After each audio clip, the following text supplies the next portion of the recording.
পর্ব ৪ উৎসব। আগের পর্বে আমরা গিয়েছি মুগবা গ্রামে, যেখানে শীতের সময় মা গঙ্গা অবস্থান করেন। তারপর আসে অক্ষয় তৃতীয়া। আগের দিন মা যাত্রা করেন মুগবা থেকে গঙ্গোত্রী। আমিও রওনা হই সেই পথে। গাড়ি এসে পৌঁছয় গঙ্গোত্রীতে। আজ অক্ষয় তৃতীয়া। গোটা গঙ্গোত্রী জুড়ে মানুষের ভিড়। বেশিরভাগই কাল এসেছেন। বেলা বাড়ছে, একের পর এক গাড়ি আসছে। সরকারি লোকজন, পুলিশ, বিভিন্ন পত্রিকার সাংবাদিক, ফটোগ্রাফার। মন্দিরের সামনে সবাই জড়ো হয়েছে। অপেক্ষা কখন ডুলি আসবে। কয়েকজন বিদেশিও এসেছেন। তারা এসেছেন রাশিয়া থেকে। তাদের মধ্যে একজন তরুণী ইংরাজি জানেন, বিশ্ববিদ্যালয়ের ছাত্রী। নাম ইলিনা নাকুচাভিচ। বর্তমান রুশ সাহিত্য সংস্কৃতি সম্পর্কে কিছু জানার ছিল, কিন্তু তাদের সঙ্গে কথা শুনে বুঝলাম এ ব্যাপারে তাদের জ্ঞান একেবারেই শূন্য। তবে গঙ্গোত্রী এসে তারা খুব খুশি। 10টা বাজে, ঝলমল করছে রোদ। মন্দিরের লোকজন, পুরোহিত সকলেই ভীষণ ব্যস্ত। একটু পরেই ব্যান্ডের আওয়াজ ভেসে এলো। অনেকে চিৎকার করে ওঠে, ডুলি আসছে। তাড়াতাড়ি এগিয়ে যায়। মিলিটারিরা আগে ব্যান্ড বাজাতে বাজাতে আসছে, পেছনে ডুলি নিয়ে পুরোহিতের দল। ঠিক যেন কোনো দেশের রাষ্ট্রপ্রধান আসছেন। একেবারে রাজকীয় সম্বর্ধনা। ডুরি বাজার পেরিয়ে মন্দির চত্বরে ঢুকে পুরোহিতরা মন্ত্র পড়েন। ছোট বারান্দা, সবাই সেখানে যেতে চায়। রেলিং টপকে কোনো রকমে একটা ভালো জায়গা করে নিই। আমার পাশে মুগবা গায়ের একজন দাঁড়িয়েছিল। আগের দিন পরিচয় হয়েছিল, তিনি পুরোহিত। জিজ্ঞাসা করলাম, দীপাবলিতে মন্দির বন্ধ হওয়ার পর 6 মাসের মধ্যে কখনো কি মন্দিরের দরজা খোলা হয়েছে? পুরোহিত মাথা নেড়ে বললেন, না। একজন পুরোহিত থাকেন, তিনি বাইরে থেকে পুজো দেন। তবে দরজা খুললে একটা আশ্চর্য জিনিস দেখতে পাবেন।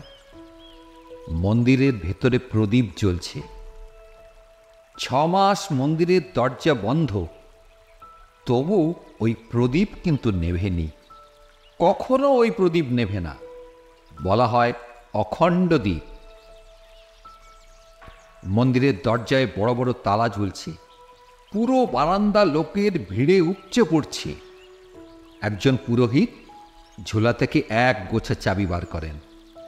চারদিকে জয়ধ্বনি, গঙ্গা মাই কি জয়। মিলিটারিরা ব্যান্ড বাজাচ্ছে, ক্যামেরার ছবি উঠছে। পুরোহিত দরজা খোলে। দরজার সামনে ডুলি আসে। দেবী মূর্তি বার করে ভেতরে নিয়ে যাওয়া হয়। রীতিমতো ধাক্কাধাক্কি শুরু হয়ে গিয়েছে। সকলেই দেবীকে দেখতে চায়। আমার আগ্রহ ওই অখণ্ড দ্বীপ দেখা। অনেক কষ্টে দরজার সামনে আসি। গর্ভমন্দিরে বেদির ওপর 3 দেবীর মূর্তি। আলাদা করে কিছু বোঝার উপায় নেই। পরে শুনেছিলাম মাঝখানে মা গঙ্গার মূর্তি, বাঁদিকে কালো পাথরের যমুনার মূর্তি, আর গঙ্গার ডান দিকে সরস্বতীর মূর্তি। সামনে হাত জোড় করে রয়েছেন ভগীরথ। তার পাশেই বড় একটা থালার এক প্রান্তে মৃদু আগুনের শিখা। 6 মাস মন্দির বন্ধ রয়েছে, তারপরে কেমন করে প্রদীপ জ্বলছে তার কোনো ব্যাখ্যা আমার জানা নেই। হয়তো সবই মা গঙ্গার ইচ্ছে। তাকে প্রণাম করে বেরিয়ে আসি। টিভি ক্যামেরায় ছবি উঠছে। দূরদর্শনের বিভিন্ন চ্যানেলে আজকের এই অনুষ্ঠান দেখানো হবে। গোটা বারান্দা জুড়ে লোকের ভিড়। অফিস ঘরের সামনে দাঁড়িয়ে উমারমান আমাকে দেখেই বললেন, কেমন লাগছে? দারুণ। আজ যমুনোত্রী মন্দিরের দরজাও খোলা হবে। কেদারনাথ বদ্রীনাথ মন্দির কয়েকদিন পর খোলা হয়। আসলে ওখানে এত বরফ পড়ে লোকজন যেতে পারে না। আগে এখানেও বরফ পড়তো। আমি ছোটবেলায় দেখেছি মন্দির খোলার দিন চারপাশের পাহাড়ে বরফ জমে আছে, মন্দিরের ছাদে বরফ। দাদুর মুখে শুনেছি শীতকালে এই মন্দিরের অর্ধেক বরফে ঢেকে যেত। এখন 2-3 ফুট বরফও জমে না। আমাদের চারপাশের প্রকৃতি এত গরম হচ্ছে যে বরফ গলছে, ঠান্ডা কমছে। ভবিষ্যতে কী হবে কে জানে। কয়েকজন মিলিটারি এগিয়ে আসেন, হাতে রান্নার জিনিসপত্র। উমারমানের দিকে ফিরে বললেন, দুপুরে খেতে আসবেন কিন্তু। নিশ্চয়ই যাব। জিজ্ঞাসা করলাম, এখানেও কি মিলিটারিরা খাওয়াচ্ছেন? হ্যাঁ, পেছনেই রান্নার ব্যবস্থা হয়েছে। আজ এখানে যত লোক আসবেন সবাইকে ওরা খাওয়াবে। চলুন দেখে আসি। অফিস ঘরের পাশ দিয়ে এগিয়ে যাই। গঙ্গার ধারে নতুন কয়েকটা বাড়ি তৈরির কাজ চলছে। হোটেল নয়তো ধর্মশালা। কেন জানি না মনটা খুব বিক্ষিপ্ত হয়ে যায়। এইভাবে যদি হিমালয়ের বুকে বাড়ি ঘর তৈরি হতে থাকে, তবে কয়েক বছরের মধ্যেই গঙ্গোত্রী তার সৌন্দর্য হারিয়ে ইট পাথরের জঙ্গল হয়ে যাবে। তখন তীর্থভূমি হয়ে উঠবে শহরে মানুষদের ট্যুরিস্ট স্পট। পাহাড়ের কোলে বেশ কিছুটা ফাঁকা জায়গা, সেখানে ত্রিপল টাঙিয়ে রান্নার কাজ করছেন মিলিটারিরা, অন্তত 20-25 জন। দেখে আশ্চর্য লাগে, যুদ্ধের সময় বন্দুক হাতে এই মানুষগুলোরই একেবারে অন্য রূপ। এক দল গ্রামের মানুষ এসেছেন। মোগবা গ্রামের কয়েকজন ধুতি পাঞ্জাবি পরে ঘুরছেন। বাইরের লোকজন যারা এসেছে তারা পুজো করছেন। উমারমনকে জিজ্ঞাসা করি, আপনাদের গ্রামের সকলেই কি পুজো আর্চা করেন? আগে সকলেই পুজো করতেন, এখন দিন বদলাচ্ছে। যারা চাকরি করেন বা কোনো ব্যবসা করেন তাদের আর সময় কোথায় এখানে এসে পূজা করবেন? তাছাড়া একালের ছেলে মেয়েদের চিন্তাভাবনা পাল্টাচ্ছে। তারা পড়াশোনা করে চাকরি করতে চাইছে। বললাম, মোগবা গাঁয়ের সকলেই তো ব্রাহ্মণ। আমার মুখের দিকে চেয়ে একটু হাসলেন উমারমন। বললেন, সেটা বোধ হয় আমার চেয়ে আপনি ভালো বলতে পারবেন। উমারমনের কথা শুনে একটু অবাক লাগে। বললাম, আপনার কথা তো ঠিক বুঝতে পারলাম না। আমাদের আসল বাড়ি কোথায় জানেন? বললাম, কেন মোগবা? উমারমান বললেন, সবাই তাই ভাবে। আমাদের আসল বাড়ি হিমালয়ে নয়, বাংলায়। চমকে উঠি, বলি, বাংলায় আপনাদের বাড়ি? অল্পক্ষণ চুপ করে থেকে উমারমান বললেন, বাংলার সঙ্গে গাড়োয়ালের সম্পর্ক কম বেশি প্রায় 1000 বছরের। শোনা যায় বেশ কয়েকশো বছর আগে গৌড় থেকে কয়েকজন পণ্ডিত ব্রাহ্মণ গাড়োয়ালে আসেন। হয়তোবা তীর্থ করতে এসেছিলেন, অথবা এখানকার রাজারা তাদের নিমন্ত্রণ করে নিয়ে এসেছিলেন। পরবর্তীকালে এদের বংশধররাই বিভিন্ন ভাগে বিভক্ত হয়ে যান। এরা যে যে অঞ্চলে বসতি স্থাপন করেছিল সেই সব গ্রামের নাম থেকে সম্প্রদায়ের নাম হয়ে যায়। জিজ্ঞেস করি, আপনারা কোন সম্প্রদায়ের?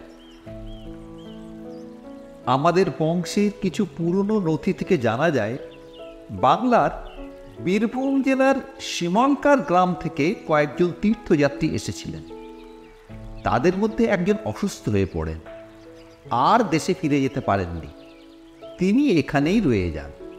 পাহাড়ি মেয়ে বিয়ে করেন। তার পদবি ছিল সান্যাল। সান্যাল থেকেই নতুন নাম হয় সিমওয়াল।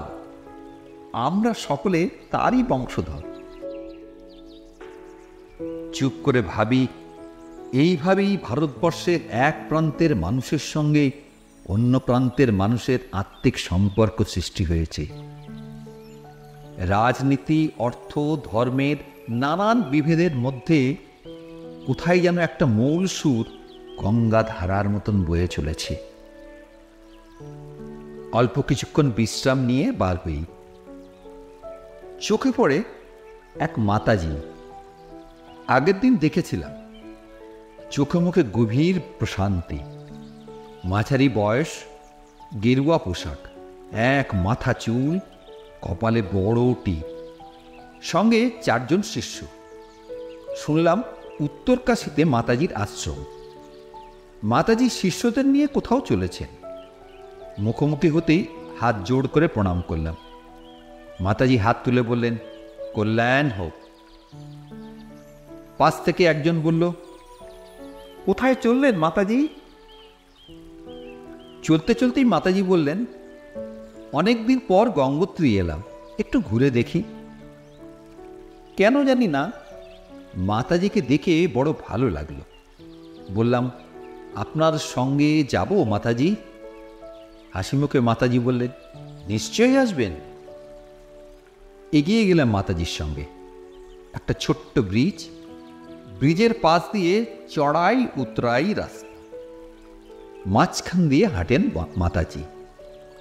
অল্প গিয়ে বাঁক নিয়েছে রাস্তা। কয়েকটা ছোট দোকান, এসটিডি বুথ। তারপরেই চোখে পড়ে 2 পাহাড়ের মাঝখান দিয়ে নেমে এসেছে ছোট্ট এক নদী। সামান্য জল পাথরের ওপর দিয়ে বয়ে চলেছে, কিন্তু প্রবল স্রোত। মাতাজি বললেন, এই হচ্ছে কেদার গঙ্গা। সামনে গিয়ে গঙ্গায় মিশেছে। নদীর ওপর ছোট্ট ব্রিজ পেরিয়ে সরু পায়ে চলা রাস্তা, পাশে সরকারি বাংলো, উল্টো দিকে একটা আশ্রম। কয়েকজন বিদেশি সাহেব মেম বসে রয়েছেন। দাঁড়িয়ে পড়লেন মাতাজি। একবার চারদিকে তাকিয়ে বললেন, এখানেই ছিল আমার গুরুজির কুঠিয়া। সে অনেক বছর আগেকার কথা। তখন এইসব বাড়িঘর ছিল না, ঘন জঙ্গল। সন্ধ্যের পর ঘরের বাইরে যেতে সাহস হতো না। ভাল্লুকের ভীষণ উপদ্রব ছিল। একবার তো সামনেই পড়ে গিয়েছিলাম। ভাল্লুকটা অবশ্য কিছু করেনি। গুরুদেব মজা করে বলেছিলেন, মেয়ে বলে তোকে ছেড়ে দিয়েছে। হেসে ফেলি সবাই। এগিয়েই আর একটা আশ্রম।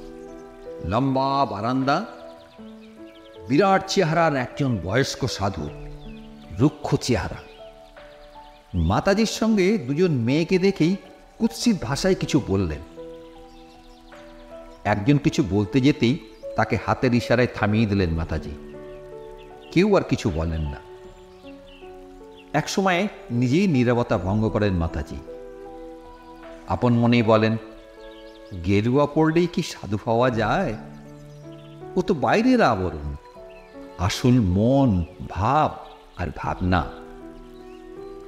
সংসারের হাজার বন্ধনের মধ্যে থেকেও বহু মানুষ আছেন যারা ওই আকাশে ওড়া পাখির মতন। কোনো মালিন্য তাদের মলিন করে না। যথার্থ সাধু এই গঙ্গার মতন।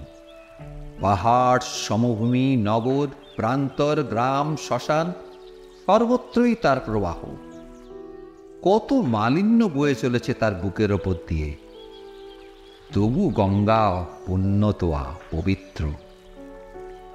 বললাম, একটা কথা বলবো মাতাজি?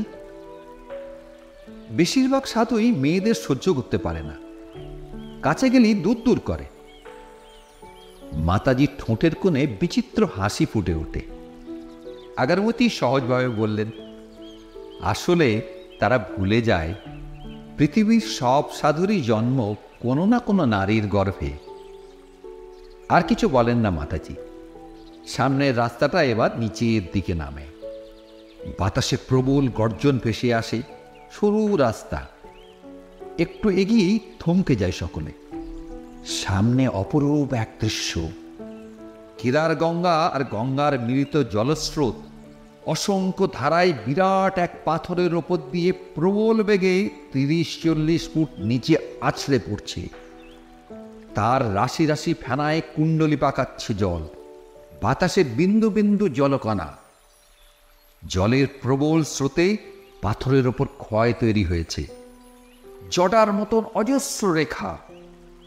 বাতাসে ভেসে চলা জলকণায় দিন শেষের সূর্যের আলো পড়ে বিচিত্র রঙের আভা। রামধনুর 7 রঙের বাহার। দু চোখ ভরে দেখি প্রকৃতির আশ্চর্য রূপ। এরই নাম সূর্যকুণ্ড। মাতাজির কণ্ঠস্বরে ফুটে ওঠে গভীর এক শ্রদ্ধা। মাতাজি বললেন, যুগ যুগ ধরে মানুষের বিশ্বাস এখানেই মহাদেব তার জটায় ধারণ করেছিলেন স্বর্গ থেকে নেমে আসা গঙ্গাকে। এখানে এসে দাঁড়ালেই মনে হয় বয়ে চলা গঙ্গার পূর্ণ রূপকে দেখতে পাচ্ছি। আর যেখানেই যাও এক মন্দির, এক দেবতাই সত্য। কিন্তু এই গঙ্গার তীরে তীরে, ঘাটে ঘাটে গঙ্গা নিজেকে প্রসারিত করেছে সীমা থেকে অসীমে। এখানেই গঙ্গা স্বর্গ থেকে নেমে এসেছে। এই স্বর্গ আর মর্তের মিলনভূমি। এখান থেকে গঙ্গা ছুটে চলেছে ভারতের এক প্রান্ত থেকে অন্য প্রান্তে। স্তব্ধ হয়ে শুনে মনে হয় ঠিকই বলছেন মা। সব মন্দিরেই দেবতা 4 দেওয়ালের মধ্যে বন্দী হয়ে আছে। এই গঙ্গার পথ ধরেই হরিদ্বার, ঋষিকেশ, উত্তরকাশী, গঙ্গোত্রী সর্বত্রই মা গঙ্গার মন্দির চির উন্মুক্ত। মাথার ওপরে নীল আকাশ, চারিদিকে হিমালয়ের তুষার শৃঙ্গ আর চির গাছের বন। এখানে তিনি পাষাণে বাঁধা পড়েননি। তিনি অপার, অনন্ত। ঝিরঝিরে বাতাসে ঘন শীতের স্পর্শ। পাহাড়ের কোলে কোলে এরই মধ্যে নেমে এসেছে আঁধার।